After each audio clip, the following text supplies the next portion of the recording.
नए अंदाज और हर दफ़ा एक नई रेसिपी के साथ रोटी चावल आप सबको सलाम अर्ज़ करती है और नए आने वाले मेहमानों को खुश आमदीद। मेरी अल्लाह पाक से दुआ है कि अल्लाह पाक आप सबके घरों में रहमतें बरकतें कुशादा रिज़्क़ हलाल दे और औलाद को नेक लायक करे और हम सब के लिए सदका जारिया बना दे और हम सब को हज और उम्रा की सादत नसीब करे और ख़ात्मा ईमान पर करे। आमीन सुम्मा आमीन।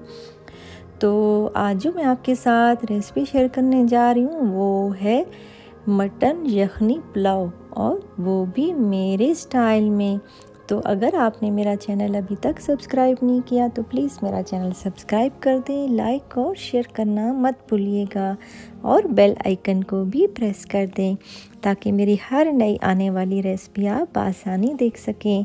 और अगर आपको मेरी रेसिपीज़ अच्छी लगती हैं तो प्लीज़ मुझे कमेंट बॉक्स में लाजमी बताया करें और वीडियो को एंड तक देखने के लिए आप मेरे साथ रहिएगा। तो चलें अब हम स्टार्ट करते हैं। मटन मैंने लिया है हड्डी वाला, तकरीबन ये है 800 ग्राम के करीब मटन हड्डी वाला। ये 800 ग्राम है और इसको अच्छी तरह धो लेना है और साफ़ करके इसका पानी निकाल लेना है। ये है 800 ग्राम। और उसके बाद जो है वो चावल हैं, तकरीबन ये 1 किलो चावल हैं और ये 4 गिलास चावल के बनते हैं। इसको मैंने अच्छी तरह धो लिया है और भिगो दिया है। और 1 कप है कुकिंग ऑयल। और उसके बाद जो है वो है कुकिंग ऑयल के बाद है प्याज हैं 2 अदद मैंने मोटी मोटी काट ली हैं प्याज। ये यखनी जब बनाते हैं तो उसमें सारे खड़े मसाले डालते हैं, तो ये मैंने 2 प्याज लिए हैं, इसको मोटा सा काट लिया है। और फिर उसके बाद जो है वो बाकी इंग्रेडिएंट्स भी आप नोट कर लें। और लेमन जूस है, ये है 1 टेबलस्पून के बराबर है लेमन जूस। और उसके बाद जो है वो लौंग हैं, ये तकरीबन 8 से 10 अदद लौंग हैं साबुत। और उसके बाद खुश्क धनिया है, मोटा सा मैंने इसको कूट लिया है, ये 2 टेबलस्पून है। और मोटी काली इलायची है, ये 3 से 4 अदद हैं मोटी काली इलायची। और 2.5 टेबलस्पून के बराबर नमक है। और उसके बाद जो है काली मिर्च है, इसको भी मैंने मोटा मोटा कूट लिया है। और अदरक के 3-4 टुकड़े हैं, ये तकरीबन 1 टेबलस्पून के बराबर बनते हैं, इसको भी मोटा काट लिया है मैंने। और लाल मिर्च है साबुत, तकरीबन है 15 से 20 अदद। और तेज़ पत्ता है 3 से 4 अदद हैं तेज़ पत्ता। और लीमू के पत्ते हैं फ्रेश ग्रीन जो होते हैं पत्ते, वो 5 से 6 अदद हैं। ये ऑप्शनल है, अगर ना हो तो कोई ऐसी बात नहीं है। और लहसुन के जवे हैं 12 से 13 अदद। और पुदीना है थोड़ा सा आपके टेस्ट के मुताबिक। और गरम मसाला है, मोटा कुटा हुआ गरम मसाला है मिक्स, जिसमें सारी चीज़ें शामिल हैं। और 1 अदद टमाटर है, इसके मैंने स्लाइस कर लिए हैं। और पानी है, ये तकरीबन 2 लीटर के करीब पानी है। और ये सारे इंग्रेडिएंट्स हैं। और ये हम यखनी पुलाव जो है मटन यखनी पुलाव के लिए ये सारे इंग्रेडिएंट्स मैंने आपको बताए हैं, आप नोट कर लें इसको। और फिर उसके बाद जो है वो बाकी प्रोसेस करते हैं, मैं आपको बताती हूँ। सबसे पहले एक देगचा लेना है, कुकर आप ले लें। और उसके बाद इसमें गोश्त डाल देना है इसके अंदर। और प्याज भी इसके अंदर डाल दें और सारे मसाले इसके अंदर आपने डाल देने हैं। इसमें खुश्क धनिया है मोटा कुटा हुआ है, साबुत लाल मिर्च है गोल जो होती है, और लहसुन, अदरक, नमक, काली मिर्च और जितने भी इंग्रेडिएंट्स मैंने आपको बताए हैं, हरी मिर्च है। और ये सारा कुछ जो है इसके अंदर हमने डाल देना है। और इसको पानी डालकर जो 2 लीटर पानी बताया है उसमें इसको प्रेशर देना है काली मिर्च भी डाल दी है और ये सारे इंग्रेडिएंट्स इसमें हमने डाल देने हैं और सारे खड़े मसाले हमने इसके अंदर डालने हैं। यखनी पुलाव के लिए हमेशा खड़े मसाले ही डालते हैं, उससे टेस्ट जो है ना बहुत ज़बरदस्त आता है। आप इसमें सौंफ भी डाल सकते हैं और कुछ चीज़ें ऑप्शनल हैं, अगर अवेलेबल नहीं है तो कोई बात नहीं है, आप ना डालें, और अगर हैं तो आप ज़रूर इसमें डालें। और ये सारी चीज़ें जो है उसके अंदर डालकर फिर उसके बाद जो है उसमें पानी डालेंगे और इसको प्रेशर लगा देंगे। तकरीबन हमने इसको प्रेशर लगाना है फुल आंच पर 15 मिनट के लिए प्रेशर लगा देंगे, फुल आंच रखेंगे। और फिर उसके बाद जो है ये देखिए पानी पूरा जग जो था फुल 2 लीटर मैंने इसके अंदर डाल दिया है और आंच जो है वो फुल रखेंगे और इसको 15 मिनट के लिए प्रेशर लगा देंगे। धनिया भी थोड़ा सा मैंने इसके अंदर डाल दिया है और धनिया बाद में भी आखिर में भी इसमें जब चावल दम पे रखेंगे तो तब भी इसके अंदर डालेंगे। और इसमें जो है वो नींबू के पत्ते भी डाल दिए हैं और आखिर में भी हमने जब दम पे लगाना है तब भी नींबू के पत्ते डालने। अब इसको ढक दिया है मैंने प्रेशर लगाने के लिए, फुल आंच कर दी है और 15 मिनट के बाद इसकी यखनी तैयार हो जाएगी और गोश्त भी गल जाएगा इंशाल्लाह। तो फिर हम चावल बनाने शुरू करेंगे। अब यखनी हमारी तैयार हो चुकी है, अब इसको जो है वो छान लेंगे, ये देखिए। और इसका जो है बाकी इसका छान के, क्योंकि इसमें सारा जो है मिसालों का टेस्ट आ चुका है, तो इसको छान के जो इसके ऊपर जो है मिसाले थे वो अलग कर लेंगे, वो इसमें चावलों में नहीं डालने।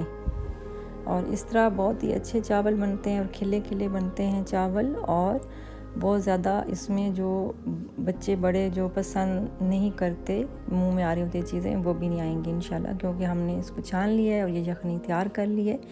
इतनी यखनी हो जाएगी तो फिर उसके बाद जो है ऑयल डाला है, जो 1 कप ऑयल डाला था, और फिर उसके बाद जो है वो प्याज डालेंगे, 1 अदद प्याज चॉप किया हुआ। अब मैंने इसके अंदर पत्ते भी डाल दिए हैं, नींबू के जो सब्ज़ पत्ते थे, और 1 अदद प्याज चॉप किया हुआ वो इसके अंदर डाल देंगे। फिर उसके बाद जो है इसमें गोश्त को भूनेंगे। और जैसे कि मैं आपको बताती रहती हूँ कि आप जो है वो मेंबर्स के हिसाब से कम या ज़्यादा क्वांटिटी रख सकते हैं। अगर मेंबर्स कम हैं तो आप इसकी जो है क्वांटिटी मिसालों की भी और बाकी चीज़ों की भी कम कर लें। अगर अब मेंबर्स ज़्यादा हैं तो आप उसी हिसाब से क्वांटिटी बढ़ाते जाएंगे। तो इसमें जो है वो गोश्त मैं डाल रही हूँ। अब यखनी अलग कर ली थी मैंने, और इसको गोश्त को इसमें मैंने प्याज पहले ब्राउन किए हैं और उसमें मैंने वो नींबू के सब्ज़ पत्ते भी डाले थे, और इसको सारा छान के निकाल लिया है, गोश्त अलग कर लिया है और इसको भून लेना है गोश्त को। और फिर उसके बाद जो है वो भूनने के बाद इसमें पानी डाल देंगे, वही यखनी वाला पानी जो था, और उसके बाद जो है बॉयल आने पे हमने इसमें चावल डाल देने हैं। ये देखिए इसमें सारी बोटियां जितनी भी थी मैंने यखनी से निकाल ली हैं, उसको छान लिया है, और उसके बाद जो है इसको अच्छी तरह भून लेंगे। भूनने के बाद इसमें पानी डाल देना है, और फिर उसके बाद जो है वो जब पानी का बॉयल आ जाएगा तो फिर उसके बाद हमने इसमें चावल डालने हैं। देखिए गोश्त जो है हमारा अब तकरीबन हमने इसको भून लिया है और इसमें से ऑयल भी निकल आया है। अब इसमें मैं यखनी डाल रही हूँ, जो बाकी गोश्त गलाया था उसकी जो यखनी बची थी वो तकरीबन जो है वो 1.5 लीटर यखनी थी, और ये इसमें मैंने डाल दिया है। और जब ये बॉयल होगा तो फिर इसके अंदर चावल डाल देंगे। जी पानी हमारा बॉयल हो चुका है, अब मैंने इसके अंदर चावल डाल दिए हैं और इसको अब थोड़ा सा मिक्स करेंगे। याद रहे कि चावलों को बहुत ज़्यादा चमचा नहीं लगाते, क्योंकि इससे चावल जो हैं वो टूट जाते हैं। और उसके बाद जो है वो नींबू का जूस भी मैंने इसके अंदर डाल दिया है। और चावलों को मैंने भिगोने के लिए तकरीबन 20 से 25 मिनट के लिए रखा था, तो फिर अच्छे से बन जाते हैं चावल और खिले खिले बनते हैं। और नींबू का जूस भी डालने से बहुत खिले चावल बनते हैं। और इसमें मैंने पुदीना भी डाल दिया है, धनिया भी डाल दिया है, और इसमें पत्ते जो बाकी बचे थे नींबू के सब्ज़ पत्ते वो भी डाल दिए हैं। और इसको अब हम दम पे लगा देंगे हल्की आंच पर। तो फिर उसके बाद जो है तकरीबन हमने इसको 10 से 15 मिनट के लिए दम पे लगाना है, और फिर ये हमारे चावल जो हैं बिल्कुल रेडी हो जाएंगे। तो पानी थोड़ा सा खुश्क हो जाए तो फिर उसके बाद जो है इसको 10 से 15 मिनट के लिए हल्की आंच पर दम पे रखना है। पानी तकरीबन जो है वो थोड़ा सा जब रह जाए तो इसको दम पे रख देंगे। और मैं इसी तरह ही दम पे रख देती हूँ, इससे कोई फ़र्क नहीं पड़ता, इसमें बहुत स्टीम हो जाता है। तो अब इसको मैंने देख लिया है, ये बन चुके हैं, तैयार हो चुके हैं, और एक डिश में मैंने डाल दिए हैं। और बहुत ही ज़बरदस्त और बहुत ही यमी चावल बने हैं, बहुत ही टेस्टी हैं और बहुत ही दानेदार खिले खिले चावल बने हैं। और जैसे कि मैंने बताया है कि चावलों में बहुत ज़्यादा चमचा नहीं मारते, उससे यह है कि चावल टूट जाते हैं और वो अच्छे भी नहीं बनते। तो चमचा जो है वो बहुत कम चलाया करें। और ये देखिए कितने ज़बरदस्त और कितना प्यारा इसका कलर आया है चावलों का, और कितने अच्छे चावल बने हैं। ये था जो मैंने आपको रेसिपी बताई थी, ये था यखनी पुलाव, मटन यखनी पुलाव की रेसिपी मैंने आपके साथ शेयर की है। और उम्मीद करती हूँ कि आपको ये मेरी रेसिपी बहुत पसंद आएगी और आप लोग घर पर ज़रूर ट्राई करेंगे। और जो भी मैं आपके साथ टिप्स शेयर करती हूँ छोटी छोटी, वो भी आप ज़रूर फॉलो किया करें। बहुत ज़्यादा आप लोगों का फ़ायदा होगा इसमें। अगर आप ये छोटी छोटी टिप्स पे भी गौर करेंगे तो आपको इसमें बहुत ज़्यादा फ़ायदा होगा इंशाल्लाह। और उसके अलावा जो है ना, चावलों के बारे में मैं आपको एक बात बताती जाऊँ कि ये चावल जो होते हैं ये मुख्तलिफ़ किस्मों के होते हैं।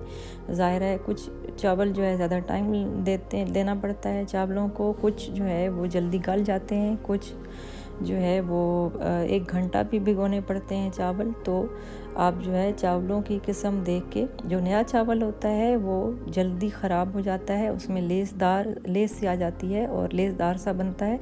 तो ये ख्याल कर लिया करें कि चावल हमेशा पुराना लिया करें, नया चावल ना लिया करें। नए चावल से लेस सी बन जाती है और आपस में चावल जुड़ जाते हैं। तो ये सारी चीज़ें जो है ना आप लोगों को पता होनी चाहिए। तो ये छोटी छोटी टिप्स हैं जो मैं आपके साथ कोशिश करती हूँ कि आप लोगों के साथ शेयर करूँ, और आप लोग ज़रूर फॉलो किया करें। और अगर आपने रेसिपी से मुतल्लिक़ कुछ पूछना हो तो ज़रूर मुझे कमेंट किया करें, क्योंकि आपकी राय मेरे लिए बहुत अहम है और मैं आपकी राय का इंतज़ार करती रहती हूँ। और कुछ नया भी आपने सीखना हो कुछ रेसिपी से मुतल्लिक़ तो भी ज़रूर मुझे कमेंट करें। और अब मुझे दीजिए इजाज़त, दुआओं में बहुत ज़्यादा याद रखिएगा। इंशाअल्लाह ज़िंदगी रही तो ज़रूर मुलाकात होगी। अल्लाह हाफ़िज़।